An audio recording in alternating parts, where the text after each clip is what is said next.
আসসালামু আলাইকুম। শুভ সকাল। দর্শক, স্বাগত জানাচ্ছি দিনক্ষণ পত্রিকার 16 আগস্ট 2026 তারিখের লিড নিউজে। সঙ্গে আছি রুবাইয়া।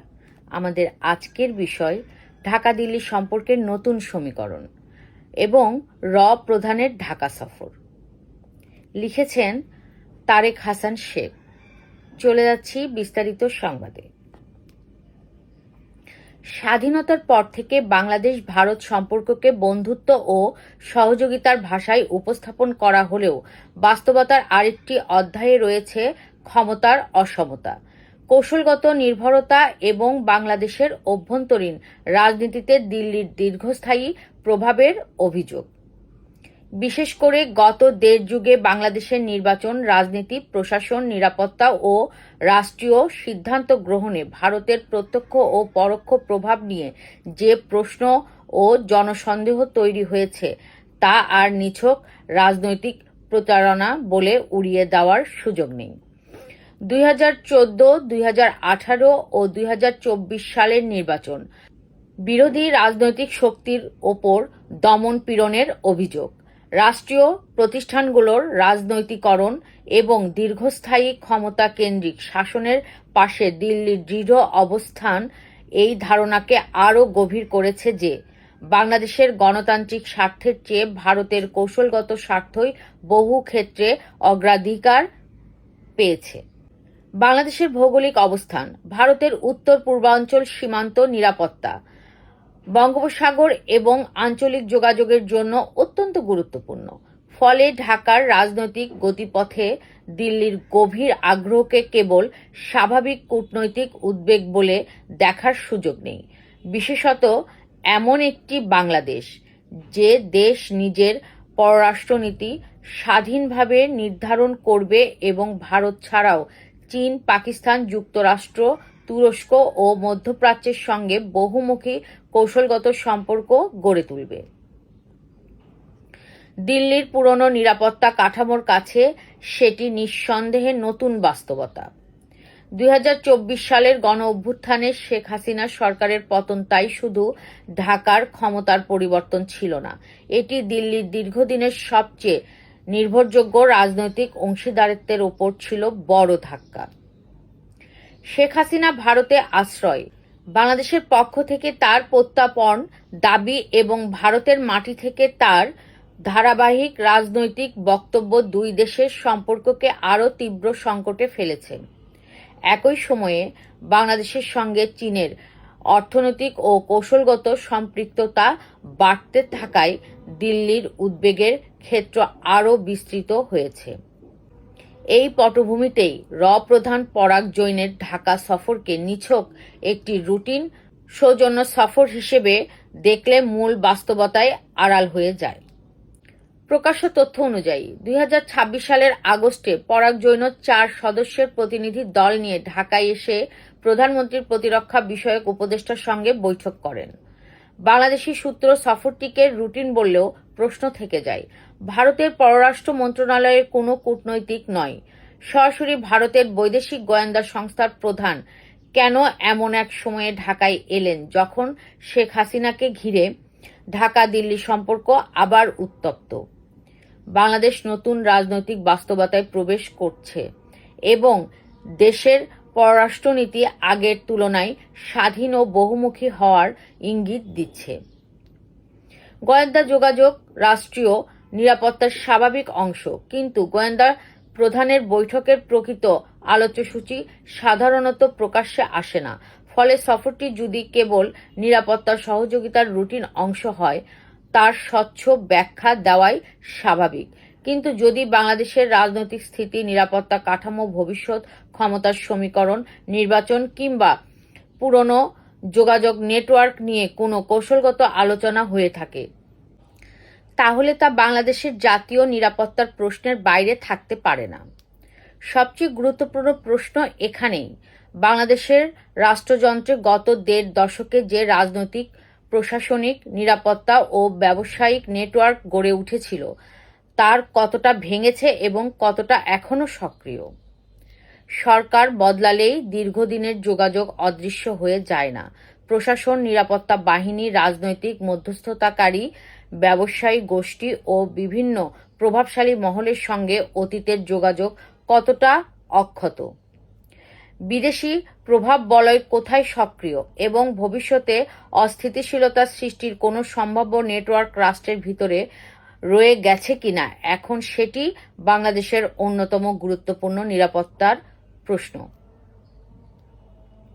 এ কারণেই পরাগজনের সফরকে ঘিরে আরেকটি প্রশ্ন অনিবার্য। প্রধান কি বাংলাদেশের পরিবর্তিত বাস্তবতা পর্যালোচনা করতে এসেছেন, নাকি পুরনো প্রভাব বলয়ের সঙ্গে নতুন করে যোগাযোগ স্থাপন ও ভবিষ্যৎ রাজনৈতিক পরিস্থিতির জন্য নিজের অবস্থান পুনর্গঠন করতে এসেছেন? এর কোনো প্রকাশ্য উত্তর পাওয়া না গেলেও সফরের সময়কাল ও রাজনৈতিক প্রেক্ষাপট এই প্রশ্নের গুরুত্বকে জোরালো করে তোলে। শেখ হাসিনা ভারতের অবস্থান এই সমীকরণকে আরও জটিল করেছে। বাংলাদেশে তার বিরুদ্ধে গুরুতর অপরাধের বিচার ও দ্বন্দ্বের পরও ভারত তাকে আশ্রয় দিয়েছে।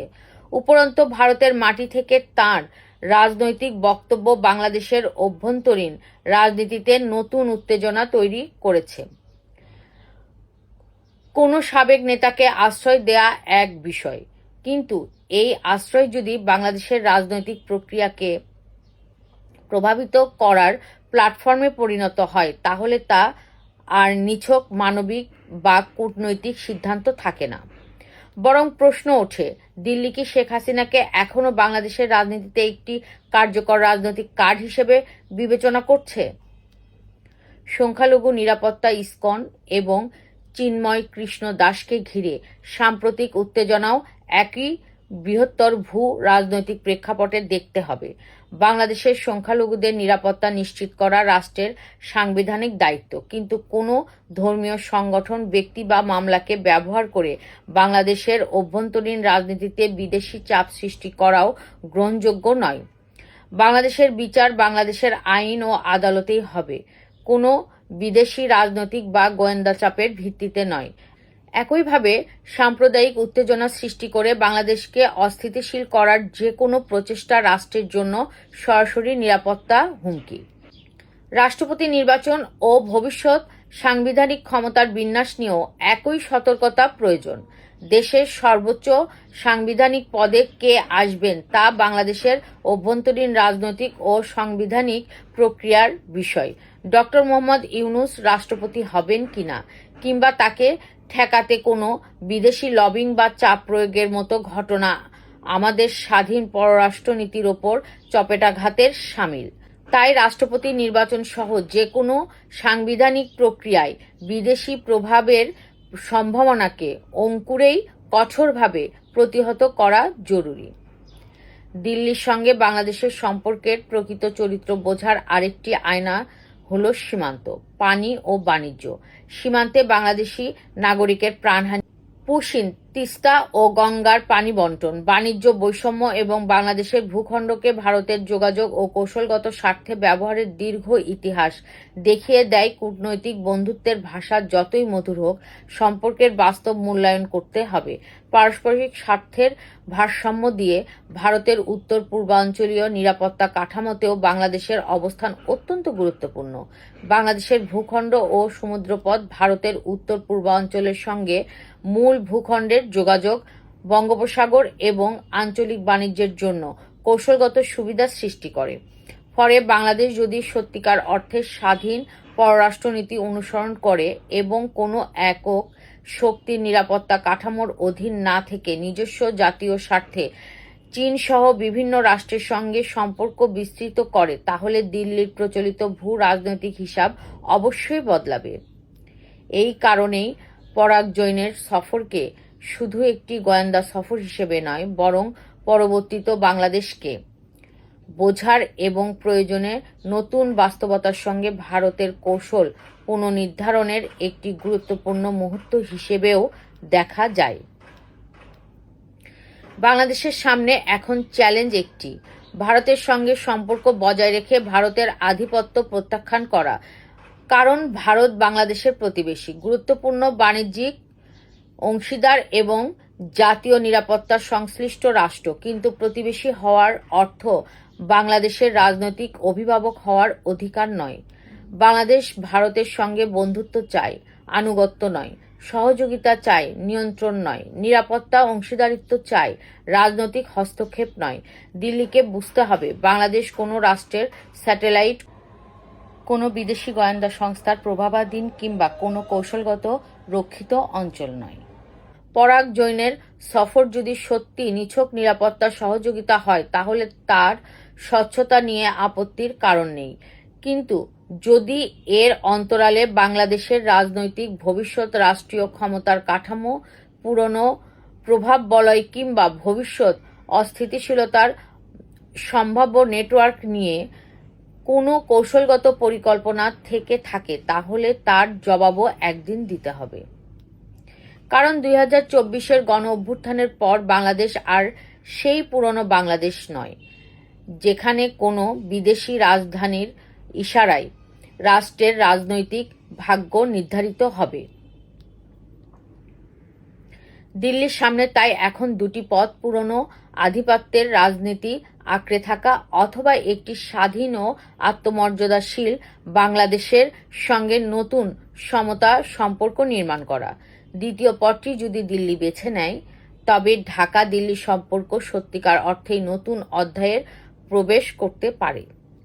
আর বাংলাদেশের জন্য নীতিটি হওয়া উচিত আরও সরল ও অনড়। বন্ধুত্ব থাকবে কিন্তু আধিপত্য নয়, সহযোগিতা থাকবে কিন্তু হস্তক্ষেপ নয়, নিরাপত্তার সহযোগিতা থাকবে কিন্তু রাজনৈতিক নিয়ন্ত্রণ নয়, সম্পর্ক থাকবে কিন্তু সার্বভৌমত্বের বিনিময়ে নয়। গোয়েন্দা প্রধানেরা গোপন বৈঠক করতে পারেন, রাষ্ট্রের কৌশল নির্ধারণ করতে পারেন, পরাশক্তিগুলো নিজেদের স্বার্থের হিসাব করতে পারে, কিন্তু শেষ পর্যন্ত একটি স্বাধীন রাষ্ট্রের রাজনৈতিক ভবিষ্যৎ নির্ধারণের অধিকার তার জনগণেরই। বাংলাদেশের ভবিষ্যৎ নিয়ে শেষ কথা বলবে বাংলাদেশ, দিল্লি নয়। ধন্যবাদ সকলকে।